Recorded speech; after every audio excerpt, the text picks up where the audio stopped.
All right, so let's get rolling. So Curtis is actually not in this picture, so Lauren, we're going to have to update that photo. She does all of our pictures for us.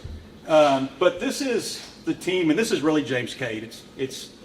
I'm so blessed by the people that God has brought to our team. And this group of people right here is what makes it all happen. I just get to be the face. Not a very good face, but I get to be the... Yes. I don't know what to do with my hands. There? Better? Okay. So let's get into this deal here. So some of this you've seen before. This is my beautiful wife, Carrie. This is her prom. So we're high school sweethearts. We've been married 27 years. Wow. Been together 33 years. Nice. She's been trying to get rid of me ever since. This is our wedding right here. We're Look at that star there, but that's our wedding. And then this is the cruise that we just took that Melissa booked for us. So this is kind of our crew. Of course, in the center is the center of everything, which is Parker Lee. And right in here is grandbaby number 2 in the works. So this is my daughter Emma, my son-in-law Justin, my wife Carrie, I'm that guy in the middle, my daughter-in-law Caitlin. You guys have met my mom before. Dylan's above, and then my mom's husband Byron, who does all our Bible studies. It's kind of calls it chaplain, as he calls himself, as a joke. But this is my family. We had a great trip. Thank you, Melissa. So this is like I could show you guys 400 slides and never talk about anything business, but this is like, she's got my heart. Like, I swear she's already asking for Barbie. She can't talk, but I hear Barbie car, all kinds of stuff. This is her 1-year photo. She did 1-year photos. She's got the biggest blue eyes. Man, she melts my heart. She's beautiful. So if you don't know, our mission statement is to provide the highest quality roofing and solar services to our community for the glory of God. That is our mission statement. Last time I went into our core values, evidently I wrote enough to go on for 30 minutes last time, and I got to get 10, so I tried to chop some things down. But I wanted to really go into one. I think everybody should know we do residential and commercial roofing both. So residential, easy, it's your home. Commercial could be a lot of different things.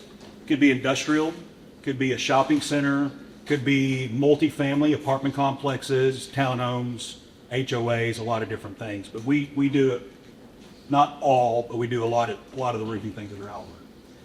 And so it's real important when I think about presenting to people, and some of this is from last time because I rushed through it. I wanted to get back to it. These are 5 questions that if you're going to hire, not just really a roofing contractor, but a lot of them apply to any contractor that you hire, that you need to ask. And so do they have insurance? We're going to talk more about that. Liability, workman's comp insurance. Are they a certified installer for their manufacturer? If they're licensed, that's a little bit different. They're licensed by the state. And roofing, you all can start a roofing company right now if you want to. There is no license in Texas for that. How long have they been in business? And we'll talk more about that. Do they have a physical office? You can do a great job with a roofing company and not have a physical office, but there's reasons why that's important. And then are they a member of the Roofing Contractors Association of Texas? So let's dive deeper into some of these things here. So when we talk about insurance, the big ones are general liability and workman's comp from a homeowner standpoint. And the big thing is it really valid insurance? So the trick in the roofing industry is people go out and they pay their deposit and they get that slip of paper that says they have insurance, and they never make another payment before. Insurance guys know what I'm talking about. The other thing is there insurance? Well, actually, let me give you another piece of advice. I didn't put it up here, but I just thought of it. If you get a certificate of insurance, ask to be an additional insured on that certificate. What does that mean?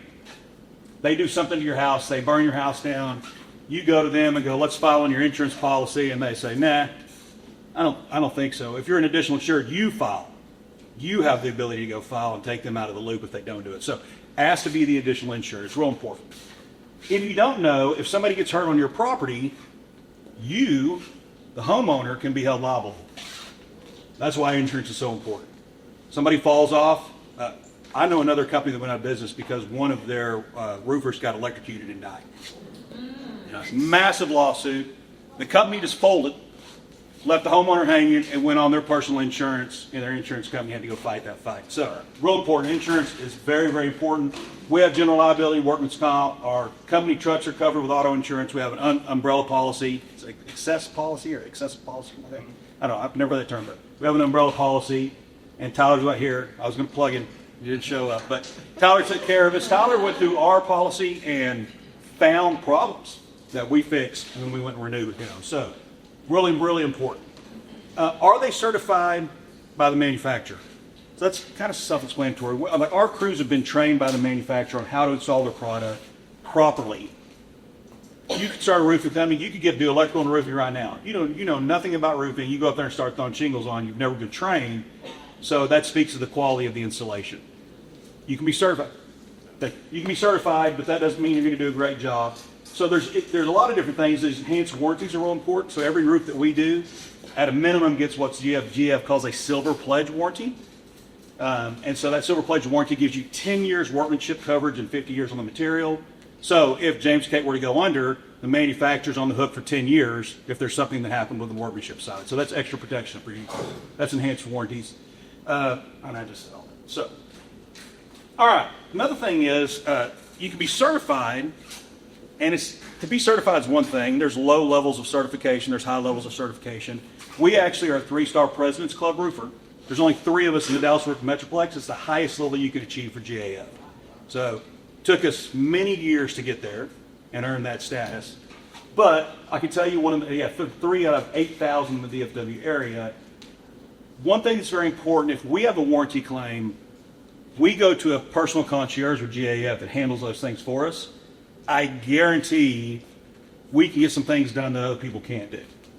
And so Cindy had a job we tried to do that with. We had $10,000 of a credit from GAF just because of our relationship with them to help with her roof replacement. So very important who you're doing business with. How long you've been in business? The average roofing company goes out of business in 3 years. 3 years. And that's a long time for most of them. So these guys fold. They'll fold, declare bankruptcy, they'll go recreate a new entity, and they'll be working 2 weeks later under a different name. So, how long have you been in business? What is your track record?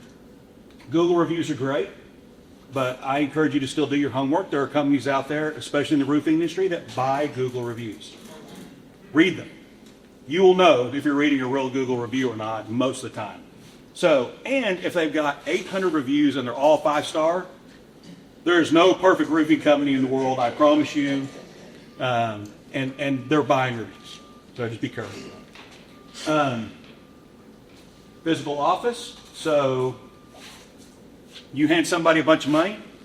How do you know where to find them once they leave? If there's no physical office, you don't know where to find them. Most of the companies, so for instance, we have to have a physical office. We are a preferred contractor for most of the insurance companies. We're required to have a physical office. They come and do that inspection and make sure that we are. They check our insurance, all those things. Nothing wrong with being a home-based business. I know people that own roofing companies that do put on great roofs. They're home-based, but they're not going to tell you where their home is if you need to go hunt them down and find them. Has anybody ever heard of RCAT, Roofing Contractor Association of Texas? Yeah? You have, because you do our website.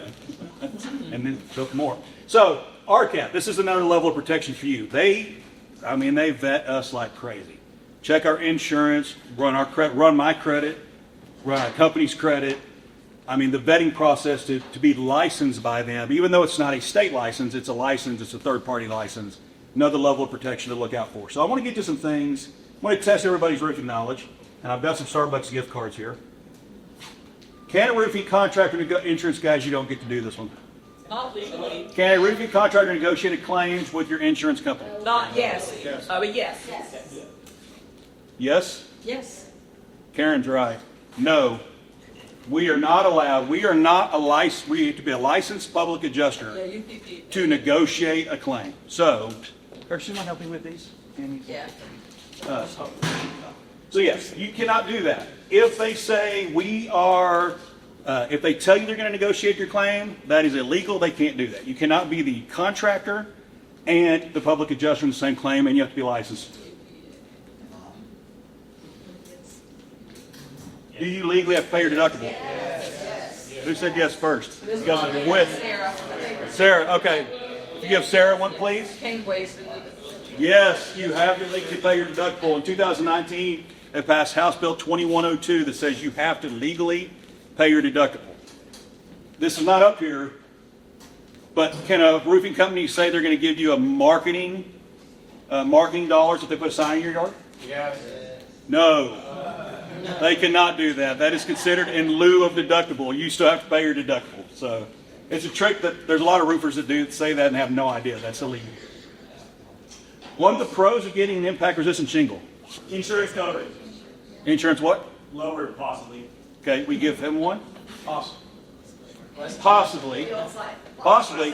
The other one is they hold up better to small hail. Impact-resistant shingles will still get damaged with big hail. Just know that. What are the cons of getting impact-resistant shingle? You might not get a claim on the insurance if they make you wait because it's what's it called? But it's just for looks. It's Cosmetic damage by the way. Yeah. Yeah. So you spent extra money, you got an impact-resistant shingle. You might have to pay a higher price for that upgrade, but then also you're probably going to sign a cosmetic damage waiver with the insurance carrier to get that discount, which means it's changed a lot. Now you actually, in most cases, will have to have a hole through the mat of the shingle. Not just a hit, a bruise where the granules are gone. They're looking for holes. Otherwise, they consider it cosmetic in nature, and every carrier is different, but that happens a lot. Will a darker roof make your house hotter inside? No. Yes. You said no first. Ashley gets one. So studies show that black roofs only raise the surface temperature by 4 degrees.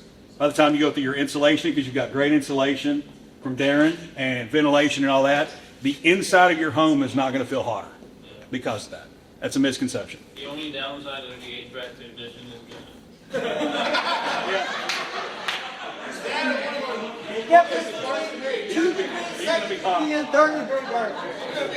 All right. You guys have any questions for me?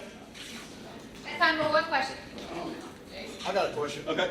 So back in the day, when I say back in the day, I used to have this friend, and there was this whole thing, and you tell me, back in the early 2010s, this whole thing of, I remember hearing people talking about, oh yeah, becoming a public licensed adjuster, and then also owning your roofing company, and they used to fix certain things. Can you elaborate how that used to be? 'Cause I know it's not like a, boy, I'm pretty sure that's why they did the whole thing. There's no used to be. It's always been if you're a licensed adjuster, you cannot be the contractor. Now, that's only if they're actually adjusting with the insurance carrier. They can have a roofing company and be a public adjuster. They can't be both on the same job. Yeah, on the same. That's never changed that I know of anyway. Yeah. It's always been that way. I used to know a guy that did. He could use a licensed public adjuster and on his company, but he would. Yeah, you can't. There is no.